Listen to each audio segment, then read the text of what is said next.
Asalaamaaleykum gars yi tey dañoo ñëw présenter leen la méthode de Horner pour faire une division d'un polynôme par x moins alpha. Alors, on vous donne un exemple ici, très simple. L'exemple 1. On veut effectuer la division de p de x par x moins alpha. Alors, p de x égale 3x au carré moins 4x plus 5 et alpha égale 2. Donc, ceci veut Si on veut faire la division de p de x par x moins alpha, voici une méthode très simple que tu peux utiliser. Cette méthode s'appelle la méthode de Horner. Alors, il existe un polynôme q de x tel que p de x égale x moins 2, facteur de q de x plus p de 2. P de 2 représente le reste de la division de p de x par x moins alpha. Q de x représente le quotient de la division de p de x par x moins alpha, la division euclidienne. Le degré de Q, c'est le degré de P moins 1. Alors, pour ce faire, on va établir un tableau de 4 colonnes. Donc, dans le tableau, nous allons placer sur la première ligne les coefficients de P de x dans l'ordre décroissant des puissances. C'est-à-dire, ici, vous regardez les puissances, les monômes qui composent P de x. Le premier monôme, c'est le monôme de plus haut degré. Son coefficient, c'est 3. Je le place. 3x au carré. Moins 4x, son coefficient, c'est moins 4. Je le place. Et ensuite, la constante 5, je le place. OK. Sur la deuxième ligne, on mettra ici à gauche, à la première colonne, le alpha, qui est égal à 2. C'est ça que j'ai colorié en vert à ta gauche. Voilà. Sur la dernière ligne, on mettra les coefficients de q de x dans l'ordre décroissant des puissances. Hop. Maintenant, comment on va procéder? On va faire quoi? La première étape, c'est de faire descendre le 3 à la dernière colonne, à la dernière ligne. À la dernière ligne, deuxième colonne.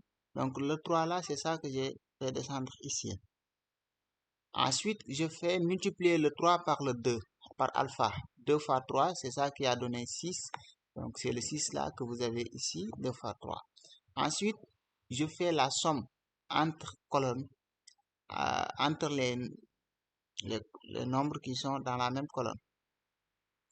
C'est pourquoi j'ai obtenu moins 4 plus 6. Moins 4 plus 6 égale 2. Je fais toujours alpha multiplié par la valeur obtenue. Donc, alpha égale 2 fois 2, ça donne 4. C'est ça que j'ai colorié en vert. OK. Ensuite, je fais la somme des nombres qui sont dans la même colonne. 5 plus 4 égale 9. C'est ça que j'ai obtenu en dernière étape. Et le 9 là représente tout simplement P de alpha. P de 2. Donc, finalement, on va dire que Q de x égale 3x, parce que ça, ce sont les coefficients. Le 3 et le 2 sont les coefficients de Q de x. Donc, Q de x égale 3x plus 2. D'accord? Et P de 2 égale 9. On obtient finalement P de x égale x moins 2, facteur de Q de x plus 9. C'est ce qu'on avait au départ, ce qu'on avait posé. On avait posé P de x égale x moins 2, facteur de Q de x plus P de 2. Le degré de Q, c'est 1.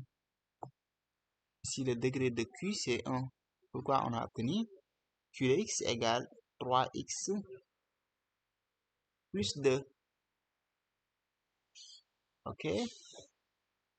Bien. On peut aller plus loin jusqu'à ici, dire que P de x sur x moins 2 égale à Q de x. Vous voyez, Q de x égale Q de x plus 9 sur x moins 2. Et ça, c'est la division euclidienne de P de x par x moins 2. Égale quotient, le quotient, c'est le Q de x que j'ai colorié en jaune, plus le reste, 9, et le reste, c'est P de 2, divisé par x moins 2. X moins 2. Alors, c'était ça, la méthode de Horner. Abonnez-vous et likez pour avoir d'autres exemples. Dans un exemple, guys, si on peut abonnez-vous sur ma chaîne YouTube.